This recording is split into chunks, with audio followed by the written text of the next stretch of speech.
Hola, ¿qué tal? Sean todos muy bienvenidos a una nueva transmisión de Facebook Live Empresas Banmédica Latinoamérica. Nuevamente estamos transmitiendo desde Chile, Perú y Colombia para hablar un poquito sobre ansiedad en niños, adolescentes y adultos en estos tiempos de incertidumbre. Por esto estamos desde Chile con la psicóloga de Infanto Juvenil, Ailín Gemel. Ailín, ¿cómo estás? ¿Me escuchas bien?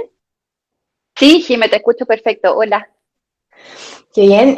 Bueno, por Colombia estamos con Catherine Supelano. Ella es psicooncóloga de Clínica del Country. ¿Cómo estás, Catherine? Bien, Jimena, muy contenta de estar aquí. Muchas gracias. Muchas gracias por acompañarnos hoy día. Y por Perú estamos con Elke Fleischmann. Ella es psicóloga y psicoterapeuta de la Red Sana y Clínica San Borja. Elke, ¿cómo estás? Muy bien, muchas gracias por la invitación. Bueno, les cuento un poco lo que va a ser la dinámica de esta transmisión. Durante la semana nos llegaron una serie de preguntas de los tres países. Vamos a partir con estas preguntas, vamos a ir respondiendo a nuestros pacientes y a medida que se vayan conectando seguimos con preguntas en vivo, ¿sí? Perfecto.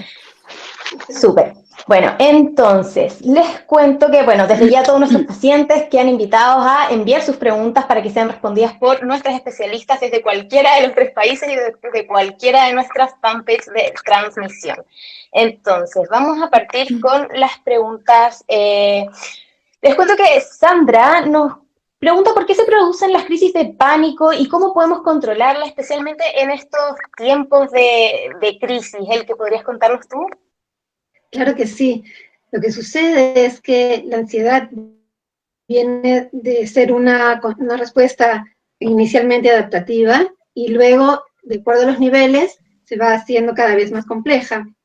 Y una de las maneras más importantes que tenemos para controlarlo es el hecho de respirar inicialmente. La respiración es una ambulancia que nos ayuda a darnos los primeros auxilios para iniciar este poder pensar en una solución y más que en seguir con este proceso de incrementar nuestra ansiedad. Entonces, respirar es muy importante, entonces recomiendo una respiración muy sencilla que nos ayuda a primero tranquilizarnos, porque está comprobado por estudios neurocientíficos que la respiración nos ayuda a que nuestros pensamientos estén sumamente claros. Cuando nuestros pensamientos están claros, entonces hay un poder solucionar, ¿sí? En vez de estancarse en la ansiedad. Entonces, respiramos por la nariz,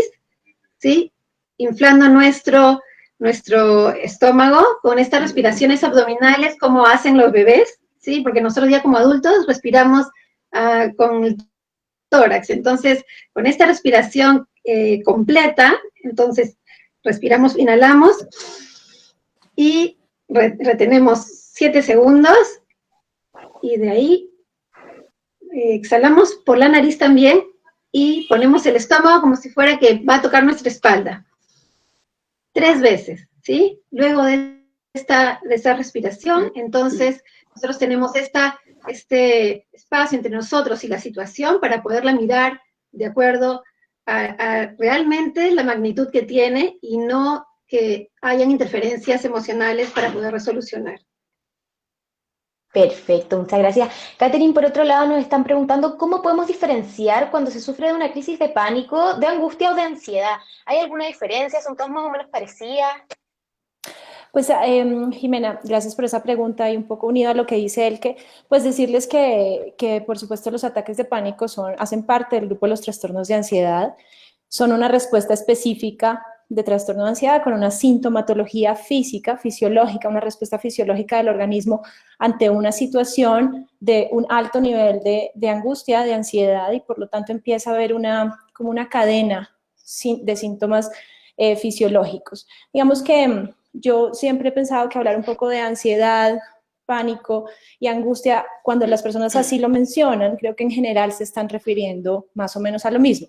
Sin embargo, cuando una persona tiene ataques de pánico puntualmente, tiene una respuesta fisiológica, cognitiva y motora específica que además termina siendo muy incómoda para quien lo tiene y de hecho limita su funcionamiento en un momento de, digamos, de normalidad.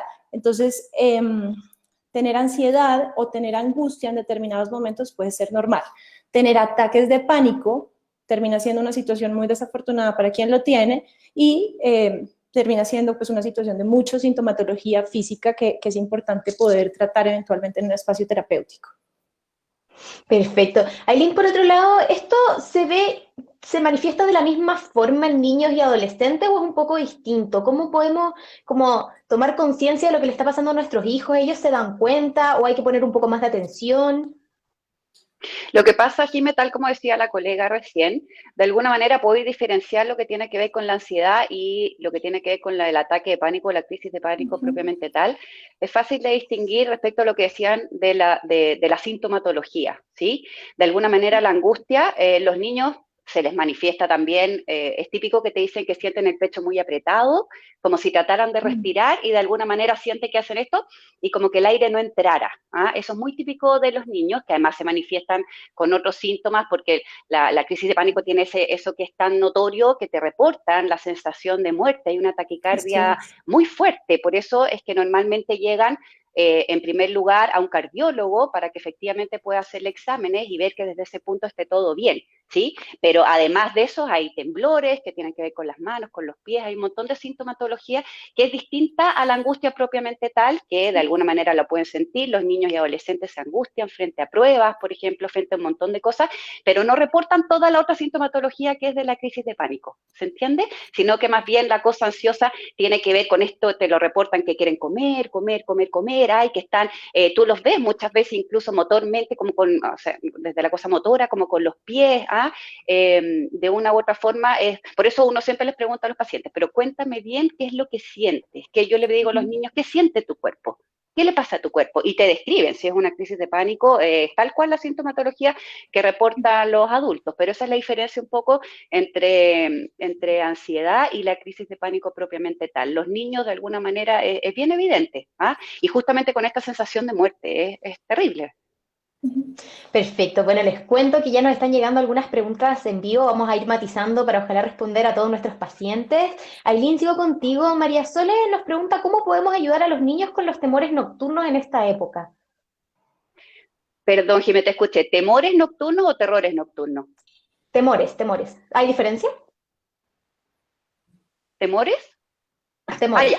Es que hay que diferenciar hay que diferenciar de alguna manera a los niños que tienen pesadillas, ¿sí? Entonces, de alguna manera no quieren dormir porque ha sido muy recurrente las pesadillas que van teniendo de manera seguida, ¿ah? Porque una pesadilla una vez a las 1500, una vez al mes, no es algo lo cual debiese llamarnos mucho la atención, que es distinto al terror nocturno. ¿Sí? Es distinto. Uno en la pesadilla de los niños, de alguna manera, se despiertan con mucho temor, se van a la pieza de los papás, pero tú logras tranquilizarlos, ¿sí? Mi amor, mira, estoy aquí, tranquilo, ¿sí? Los terrores nocturnos son distintos. Los terrores nocturnos, de alguna manera, hay una cosa motora también involuntaria, y de hecho muchos niños al otro día no lo recuerdan. O sea, son cosas distintas. Pero cuando tienen, porque los terrores nocturnos, es raro que un niño tenga temor a dormir por tener un terror nocturno, porque de alguna manera no se acuerdan de eso, ¿sí? Lo que tienen temor es de dormir, porque en los sueños, en las pesadillas, aparecen todos estos grandes temores. Hay muchos pacientitos que quieren dormir con los papás justamente por temor a las pesadillas, entonces no quieren quedarse dormidos. Aclara un poco tu pregunta respecto a la diferencia entre una cosa y lo otro, la pregunta que había hecho el pacientito. Perfecto. Muchas gracias, Ailín. Bueno, seguimos con él, que Verónica nos pregunta en este momento, bueno, en realidad nos está contando que su hermana está con crisis de pánico, se pone muy mal. ¿Qué recomendaciones podemos darle más allá de la respiración? ¿Algún otro consejo, tip? ¿Por qué pasa esto? Cuando la ansiedad y pasa a otros niveles y empiezan a manifestar crisis de pánico, es importante que ya acudamos a un especialista y ayudarnos un poquito con medicación, ¿sí? Entonces, que se comunique con un especialista es necesario, y que además de su medicación, que inicie un proceso psicoterapéutico es muy importante. Perfecto. Bueno, seguimos con las preguntas que nos están llegando en este momento por Instagram. Claudia nos pregunta cómo ¿Cómo podemos trabajar la ansiedad en los niños? Si bien es cierto, ellos no manifiestan sus sentimientos, pero sí lo hacen con otras conductas. ¿Cómo lo podemos llevar a cabo con ellos, Ailín? Jime, claro, lo que reporta este pacientito, el que te está diciendo de alguna manera que no reportan, tiene que ver con cómo educamos también las emociones, porque de hecho si tú te sientas a conversar con un niño respecto a lo que está sintiendo, a sus temores y todo, te lo van a reportar de una manera increíble, ¿sí? Eso se puede hacer a través del juego, hoy en día con todo lo que está pasando con esta pandemia, es importante en algún minuto del día sentarse a conversar con ellos, mientras más chiquititos no hay por qué darle toda la información, ojalá no estén tan expuestos a la televisión, hay que tener ojo con estas noticias, de dónde vienen, para poder tener una base segura, pero por ejemplo puede ser a través de cuentos, a través de juegos o con muñecos, o pueden hacer una historieta o un cómics, donde uno les vaya explicando de qué se trata todo este dicho, qué es lo que está pasando, por qué estamos encerrados. No hay que decirles que estamos encerrados solamente porque estamos encerrados. En un principio hablamos también lo importante de que se tenían que lavar las manitos constantemente, que ojalá cantaran una canción en el momento mientras se estaban lavando las manitos, pero hay que conversarlos con ellos y puede ser a través del juego. Mientras más chiquititos sean, es más fácil que sea a través de lo lúdico, ¿sí? A través del juego, cómics o qué sé yo, pero es importante mantenerlos un poco al tanto de lo que está pasando. Ahora, lo relevante de todo esto y lo que nos ha preocupado últimamente es que tampoco es el tema de la incertidumbre, finalmente, ¿sí? Porque no les podemos decir, por ejemplo, los niños que tienen miedo en su primer día de colegio, de alguna manera uno va haciendo una desensibilización sistemática y les va explicando qué es lo que va a ir pasando. Con esto está un poco más complicado porque de alguna manera no les podemos poner, quieren saber cuándo vuelven al colegio, cuándo van a poder volver a jugar en las plazas y ese tipo de cosas que los adultos tampoco tenemos las respuestas, ¿sí? Entonces, lo importante va a poder ser hablarlos con ellos, y los que a lo mejor algunos papás no tienen esta conexión tan directa para poder hablar respecto a sus emociones y todo, hacerlo a través del juego. Yo los invito, increíble cómo van apareciendo cosas que si bien a lo mejor muchos papás reportan nunca ha sido de conversar mucho con mis hijos, se da de una manera muy fácil. ¿Qué pasa cuando los niños son un poquitito más grandes, ya están como en la etapa de la adolescencia, que no les gusta que los traten como niños, pero también hay como un límite con la adultez, ¿no? Mira, yo creo que a los adolescentes se les ha complicado un poco más todo este tema de la pandemia, porque de alguna manera ellos están justamente en este ciclo de etapa vital donde quieren separarse un poco de los papás, ¿sí? Y que de alguna manera lo único que quieren es estar con los amigos y a los papás de alguna manera nos dejan un poquito más de lado.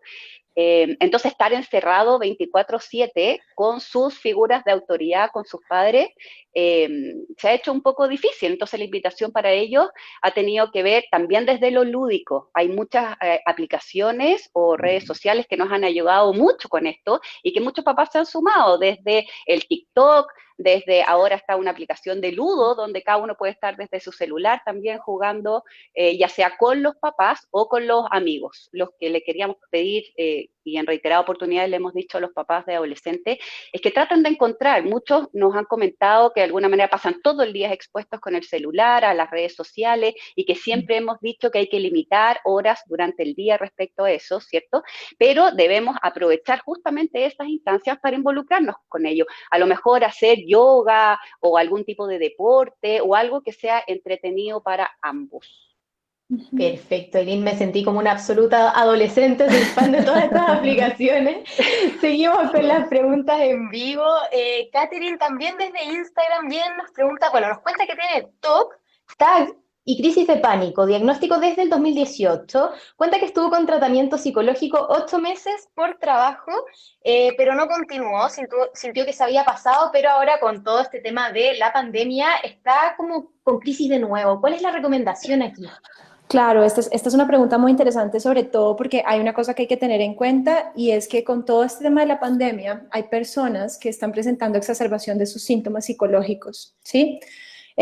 Obviamente con el encierro, obviamente con el tema de tener que estar permanentemente lavándose sus manos, teniendo unas conductas de aseo muy específicas, de higiene muy específicas, se nos está presentando en la consulta que los pacientes están exacerbando sus síntomas de trastornos mentales previos, ¿de acuerdo?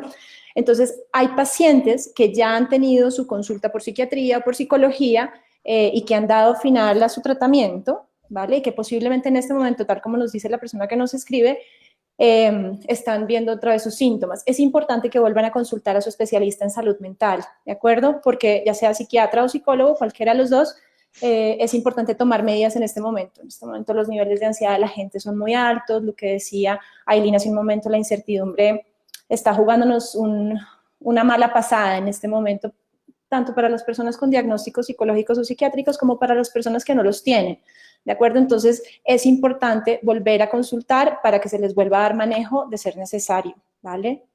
O sea, importante no dejar las consultas de lado. Yo no sé, ¿en Colombia están haciendo telemedicina también? Sí, sí, en Colombia estábamos haciendo telemedicina de todas las especialidades médicas y por supuesto los especialistas en salud mental también estamos atendiendo a nuestros pacientes a través de esa misma estrategia, estamos todos muy pendientes.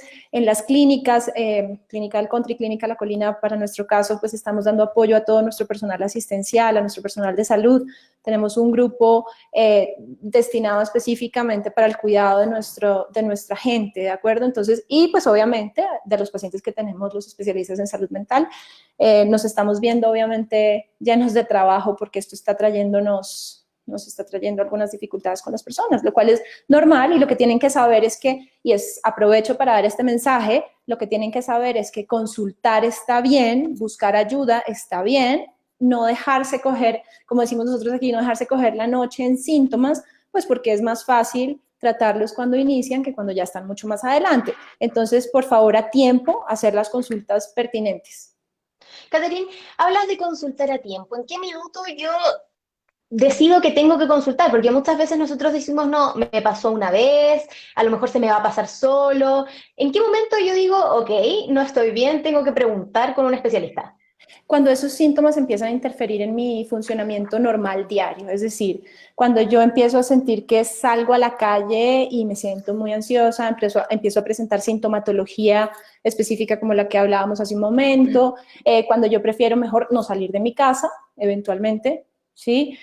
Cuando yo veo que mi relación de pareja o mi relación de familia, mi relación con mis hijos se está deteriorando, mi relación incluso laboral se está deteriorando, es decir, hay una parte de toda esta sintomatología psicológica que es normal y esperada, ¿sí?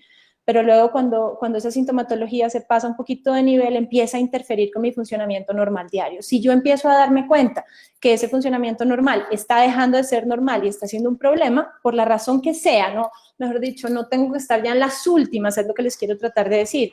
Muy pronto, muy temprano en esos síntomas, cuando yo me doy cuenta que está interfiriendo en mi vida normal, hay que consultar. Perfecto, Y tomar las medidas necesarias. La crisis. Sí. Perfecto. El que te cuento que María nos está preguntando en vivo, bueno, nos cuenta que es horrible y muy desesperante, que siente que lo más feo de estas crisis es cuando siente hormigueos en una parte de la cara, en las manos. ¿Quieres saber si hay algún remedio natural que ella pueda tomar? De pronto tú como psicoterapeuta podrías dar algunas otras técnicas. Mira, este hormigueo es muy probable que venga de esta respuesta de nuestro sistema simpático, que a veces no es tan simpático y que nos hace a veces unas bromas un poco pesadas con respecto a nuestras respuestas. Y sí es importante que podamos tener esta mirada a que estamos todos en una situación de distanciamiento social, que estar conscientes que necesitamos tomar nuestras medidas de cuidado, que nosotros nos cuidamos a nosotros mismos y exactamente cuidamos a los demás. Cuando nosotros tenemos esta idea que nosotros cuidándonos a nosotros, cuidamos a los demás también, entonces hay una idea que es una sensación de servicio, que estamos nosotros también dando de nosotros, porque nosotros no podemos manejar un montón de cosas, pero sí podemos manejar a nosotros con calma, con tranquilidad, y podemos manejar nuestro entorno, ¿sí? Entonces, el hecho de que pueda regresar, hacer rutinas de cuándo descansar, en qué momento trabajar, o si no está trabajando, en qué momento limpiar, o en qué momento cocinar, que se haga rutinas diarias que le den la seguridad que ella está controlando su persona. Cuando empieza a controlar, a sentir que puede controlar su persona, empieza a poder controlar los ambientes que están alrededor de ella. Entonces, otro tema aquí es que en realidad el factor que asusta es exactamente así como decía Aileen, que es lo impredecible, ¿sí? Entonces, hay esta sensación de que no podemos ver qué cosa pasa después. Lo que sí es necesario es tomar el día a día. Necesitamos, hoy es lunes, hoy es martes, hoy es miércoles, hoy es jueves, hoy es viernes, tomar cada día por separado, ¿sí? Entonces, hoy me levanto, hoy empiezo mis labores como las he programado, y también el hecho de poder conectarse socialmente con las personas, con sus seres queridos, las redes sociales familiares, las redes sociales de colaboradores de trabajo, son muy, muy importantes. Y el hecho de que mantengamos ese calor humano a través de las pantallas, que la verdad que si esta situación hubiera pasado 10, 15 años atrás, no hubiéramos tenido esta conexión tan cercana que tenemos ahora a través de las redes, a través de tantos elementos con los que nos podemos comunicar. Así que use las redes sociales, que use tomar el día a día con tranquilidad, que estamos haciendo lo necesario, que los gobiernos están haciendo lo necesario, que tenemos apoyo de los médicos con los que nosotros podemos contar. Si nosotros tenemos alguna duda, siempre comunicarnos con nuestro médico de cabecera, con nuestro médico de confianza, con nuestro psicoterapeuta, y si no conocemos a ninguno, pedir ayuda, que así como dice Catherine, pedir ayuda está bien, porque hay personas que dicen qué van a pensar de mí, que estoy pidiendo ayuda, pero está bien pedir ayuda, es bueno pedir ayuda, es sano pedir ayuda. Perfecto, muchas gracias. Bueno, Aileen, sigo contigo. Te cuento que nos llegó nuestra primera pregunta de Perú, va para ti, porque Pamela nos cuenta que su hijo no quiere comer y se le está cayendo el cabello. Entonces, bueno, no nos cuenta qué edad tiene, pero quiere saber si esto podría ser parte de la angustia. ¿Es un síntoma normal en los niños? Es un síntoma de estrés, definitivamente. Sí. Es necesario... Claro. Ay, discúlpame, pensé que me preguntabas a mí, discúlpame. Pueden responder ambas, se pueden ir complementando, no es problema. Ok, dale, Aileen, después cualquier cosa. Sí, efectivamente, como dice él, que es un síntoma de estrés. Hay que ver si esto estaba asociado, o sea, si tiene que ver directamente con la pandemia, con lo que está pasando ahora, o si de alguna manera, o sea, los niños, independiente que no nos haya dicho este pacientito que nos escribió cuántos años tiene su hijo, los niños pueden manifestar de distintas maneras, incluso desde la irritabilidad, desde ponerse más enojones, de chispita, como decimos nosotros acá, como que reacciona frente a cualquier cosa, con dolores estomacales, a propósito del sueño. Alguien en algún minuto decía, ¿cuándo consultar? Efectivamente, tiene que ver con cuando rompe de la normalidad. ¿Sí? Cuando se altera el sueño, se altera la comida, ya sea desde la sobreingesta o desde el no querer alimentarse. Todas esas son señales de que es importante consultar. Así que la invitación justamente tiene que ver con eso, como esta pacientita que nos escribió, que sea bueno que consulte por su hijo. ¿El algo que quieras agregar a esto? Sí, me encantaría, gracias. Sí es importante que los padres estemos tranquilos, que les demos mensajes de tranquilidad y de paz a los niños. Cuando los padres estamos muy expuestos a los medios de información y constantemente estamos alterados, entonces esa sensación emocional se las damos a los niños lo sienten así en la yema de sus dedos, y son niños chicos, tienen oídos grandes, entonces es necesario que nosotros estemos como padres sumamente tranquilos para transmitirle esa paz a los niños que les hace tanto bien, ¿sí? Los nutre mucho. Perfecto. Bueno, Catherine, sigo con preguntas en vivo. Mónica nos pregunta si es que, bueno, nos cuenta que está con medicación para la crisis de pánico. Ya hace un mes que había estado bien, pero ayer estuvo con crisis. Quiere saber si es normal volver a tener estas crisis considerando que está con medicación. Y por otro lado, Tatán pregunta si es normal que estas crisis de ansiedad generalizada se acentúen en estos tiempos de incertidumbre. Yo creo que está muy relacionado con con lo que respondimos hace un momento. Yo creo que sí, en este momento, como les expliqué hace un rato, vuelven a presentarse síntomas, se exacerban síntomas. Yo, sin embargo, no quiero dejar de decir que cuando uno tiene un diagnóstico de ansiedad, de cualquier tipo de trastorno de ansiedad que tenga, hay una historia previa a ese trastorno de ansiedad. Es decir, digamos que la pandemia en sí misma no genera un trastorno de ansiedad puntualmente, por decirlo de alguna manera. Entonces, estos pacientes que ya tienen historias previas de trastornos de ansiedad, manejos por psicología o por psiquiatría, digamos que esta situación que estamos viendo con la pandemia como que suma un punto adicional para que la sintomatología vuelva a estar presente.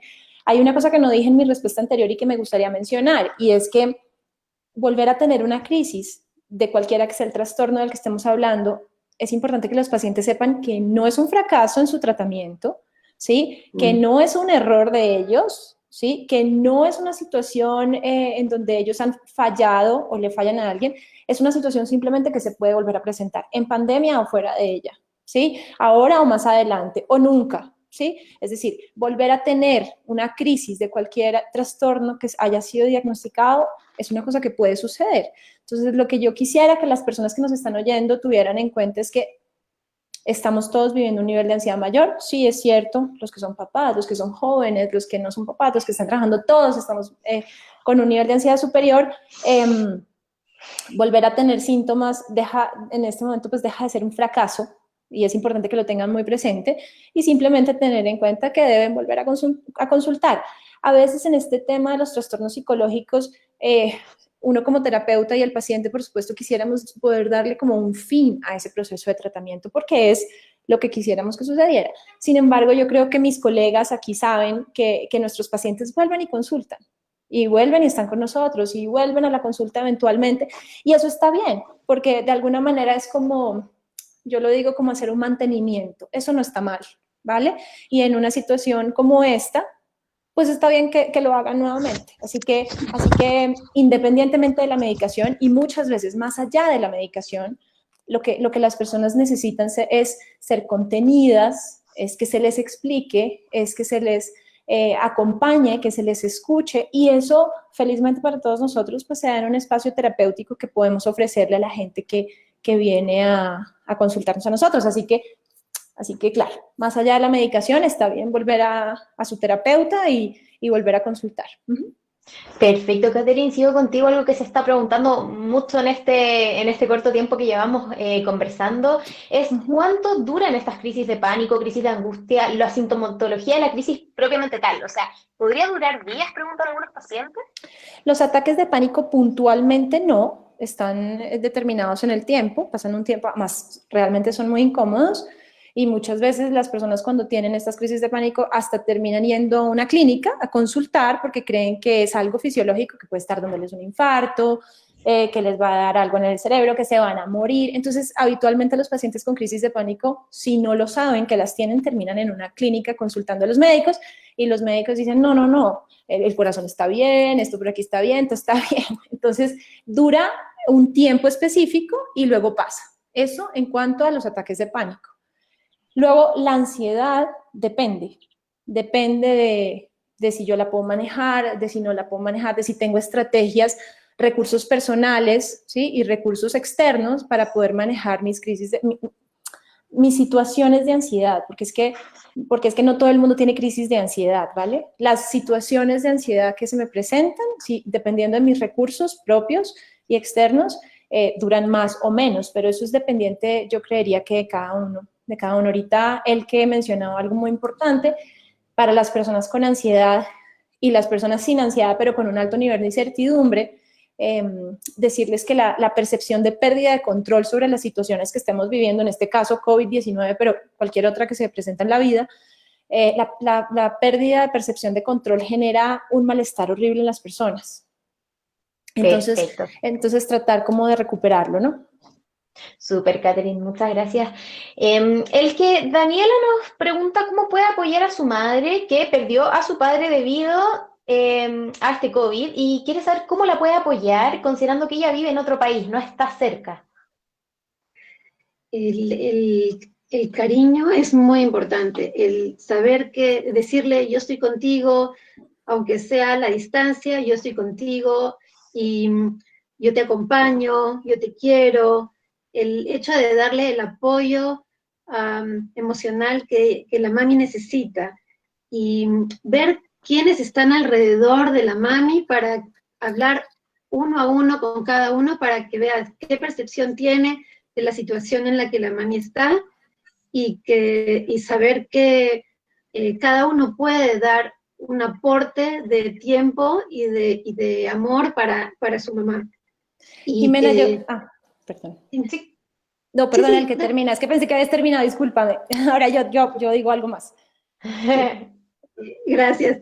Resulta que también es importante que ver qué niveles de duelo tiene la mami, ¿sí? Entonces, a ver, si es que el papá era una persona muy mayor y estaba enferma, es una cosa. Si es que el papá estaba o el esposo estaba muy saludable y fue una situación súbita como lo que vemos todos los días en las noticias y en la práctica profesional. Entonces, es necesario que permitamos a la mamá hacer su duelo y que cada uno haga su duelo sabiendo que es necesario darle tiempo a cada uno. Cada uno tiene su tiempo personal y es necesario tenerle paciencia, es necesario que tenga sus necesidades básicas cubiertas, que no tenga ninguna otra preocupación que sea sentir que es momento de mirarse a ella y de sentir su dolor, ¿sí? Dale.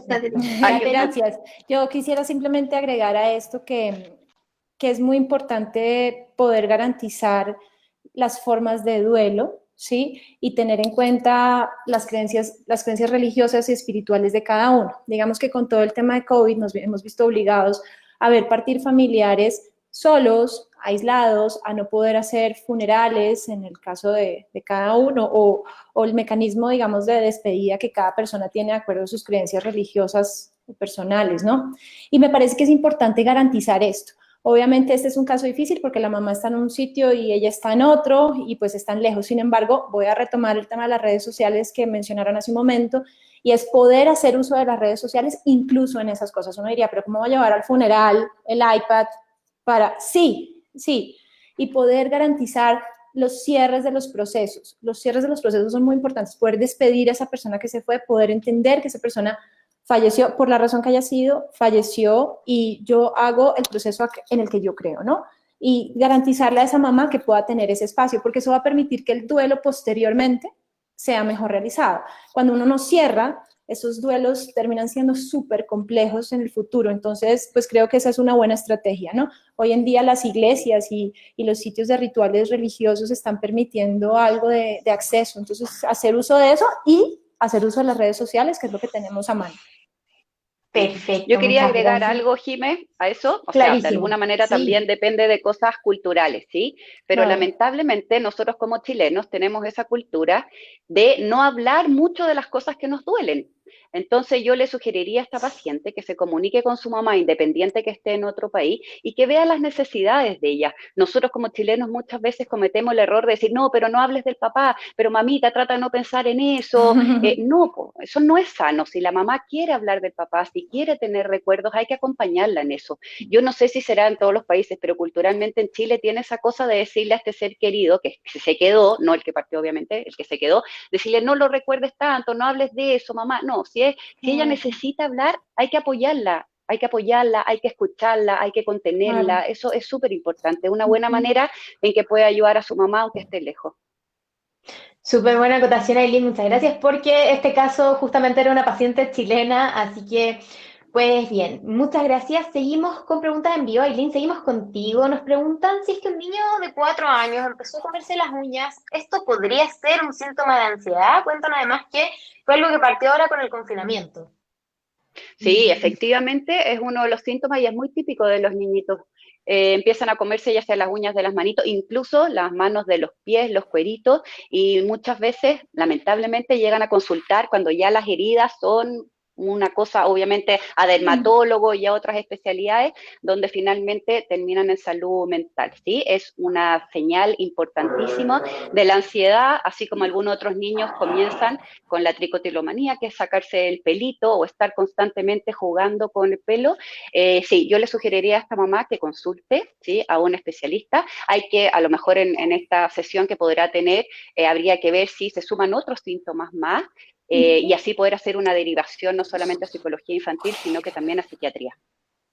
Perfecto, Seguramente Aileen, tiene gracias. que haber presentado otros, parten a veces con las uñitas, Jime, pero es probable que hayan otros síntomas por ahí dando vueltas. Sí. Otros síntomas relacionados a la ansiedad, ¿no? A la ansiedad, sí, Eh, claro. Bueno, seguimos con las preguntas, nos están llegando demasiadas preguntas en vivo. Qué Estoy bueno. tratando de juntarlas un poquitito para poder responderlo todo. Una pregunta bien interesante es la que hacía Gabriela. Dice que está con una angustia muy grande, que no quiere salir de casa y cuando quiere salir siempre se encuentra con alguien sin mascarilla. Esta pregunta viene desde Chile, yo no sé si pasará también en Perú y Colombia. Se encuentra alguien sin mascarilla y dice que empieza a tiritar, se agita mucho, es algo desesperante. ¿Qué puedo hacer, Catherine? Bueno, digamos que yo no sé cómo lo están manejando en otros países. En Colombia puntualmente el uso del tapabocas es absolutamente obligatorio, ¿sí? Lo que pasa es que Sí, pues así es. obviamente pues uno no puede tener control sobre los demás. Lo que es importante es que ella tenga la tranquilidad de que cuando sale utiliza todas las estrategias de autocuidado para hacerlo de manera correcta. Es decir, utiliza su tapabocas, se lava sus manos, usa el gel antibacterial, mantiene una distancia social. Recuerden que el tema de la distancia de los 2 metros tiene un impacto importante en que no haya este tipo de contagios. Entonces, más allá de que ella pueda controlar lo que hace todo el resto de la gente, es poder controlar lo que ella misma hace, de tal manera que pueda tener tranquilidad de que con sus salidas, que deben ser las permitidas por ley en el país del que estamos hablando, pueda tener la tranquilidad de ir a hacer sus cosas. Obviamente, mantener todas las normas que uno tiene que tener para poder salir. Y ya el resto, pues ya sobre eso es difícil tener cierto control, ¿no? Claro. Kailin, ¿algo que quieran agregar a esta respuesta? Sí, en realidad el hecho de que, estoy totalmente de acuerdo con Catherine, el hecho de que haya esta distancia, que tome sus cuidados personales, hace que ella esté tranquila. También, sí es, en Perú también es obligatorio el uso de tapaboca, no se admite a nadie en ningún supermercado, ni en ninguna farmacia, ni en ningún lugar público sin que tenga su tapaboca, ¿sí? Y también el hecho de que cuando regrese a la casa, que tome sus medidas Así es. de higiene, ¿sí? De cuidarse, de guardar la ropa en una bolsa hasta que la lave y que desinfectar las cosas que está llevando a la casa y que esté bien informada de todas las medidas nuevas que van saliendo, porque al principio decían que con guantes sí, después dijeron que con guantes no, y entonces que estemos al día con todos los cuidados es muy, muy, muy necesario. Y eso le da esa sensación de tranquilidad que está haciendo lo que debe hacer, ¿sí? Perfecto. Bueno, el que sigo contigo, María Isabel nos cuenta que esta semana ha estado muy tensa, con mucha ansiedad, dice que tiene que, a un nivel que tiene que dejar de hacer lo que está haciendo por la ansiedad que está sintiendo. Le gustaría saber qué le podemos recomendar para realizar con autoayuda. Ya hemos hablado mucho de consultar con un especialista, pero también hay un trabajo interno que hacer uno mismo para nosotros, ¿no? Definitivamente. Sí es una señal de alarma saber que cuando la ansiedad no nos permite seguir con nuestras labores diarias, es que algo está pasando Y entonces, y es bueno reconocerlo. Lo primero es decir, aceptar, decir, yo tengo esto, ¿sí? Estoy sintiendo esto. Y sí es muy ayudador que haga una lista de todo lo que está sintiendo, ¿sí? Que escriba todo lo que está sintiendo. Y al costado de su hoja, o sea que una hoja la puede hacer en dos, en un lado que ponga todo lo que está sintiendo, y en otro lado que luego de, por supuesto, respirar y tomar su medio vasito de agua, que la va a ayudar después de la respiración, que es algo que me hubiera gustado decirlo en el momento, sí es importante que programemos unas soluciones, ¿sí? Que unas pequeñas soluciones que, ¿qué cosa podamos decir a esto con una pequeña unión? Puntualmente, ¿a qué solución planteamos acerca de esto, ¿sí? Y mirarse es muy importante. Luego de planear la solución, ponerla en práctica y hacer ensayo-error, ¿qué cosa es lo que nos está dando resultados? Si nos resulta, seguir con esto que estamos haciendo. Y si no, si es necesario nuevamente replantearnos una estrategia nueva, ¿sí? Entonces, el hecho de que nosotros también, aparte de hacer las soluciones, decir, eso estoy sintiendo, cómo me está afectando y cómo está afectando a mi entorno, ¿sí?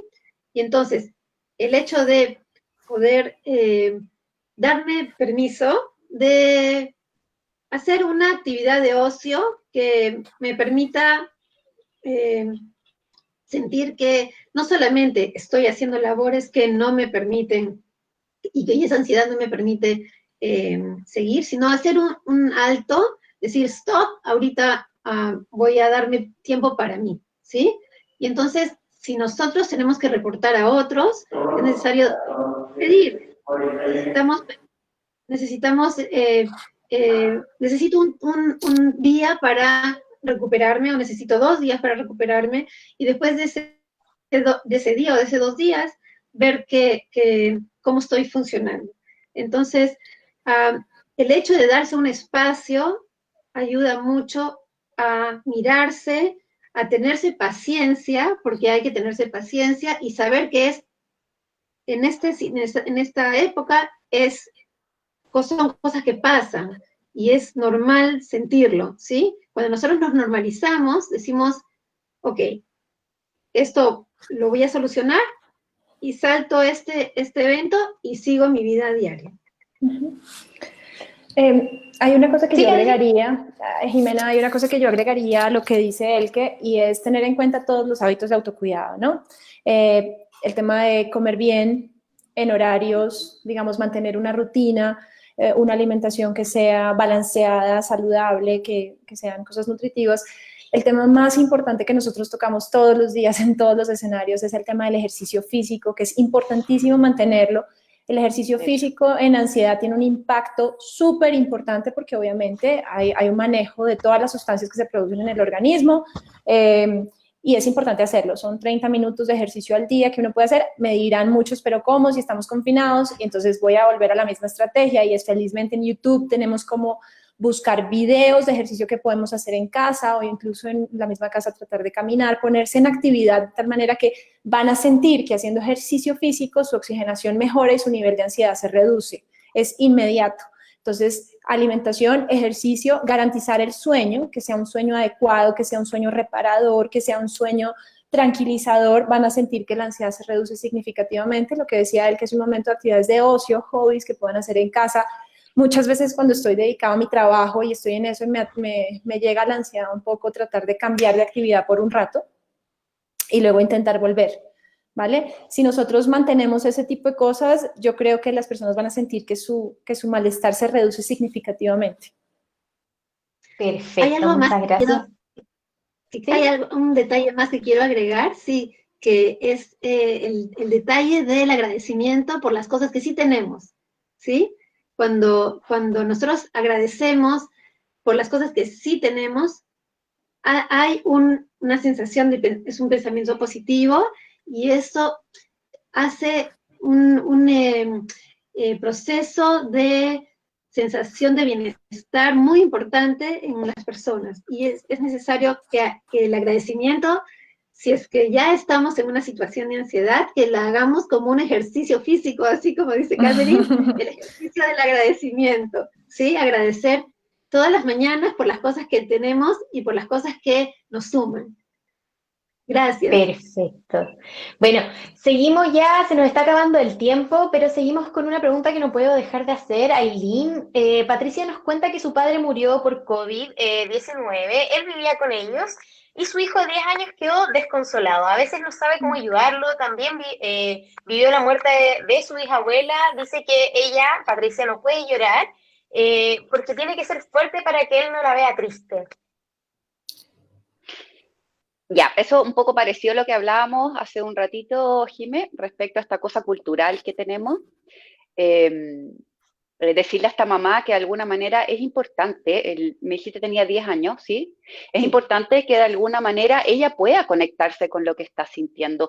Esta manía que tenemos, los chilenos por lo menos, de hacer como que no pasa nada, como que no nos pasa nada para que nuestros hijos no se vean afectados. O sea, a propósito, tú lo dijiste en algún minuto, o una de las colegas lo dijo también, que los niños absorben todo, los niños se dan cuenta.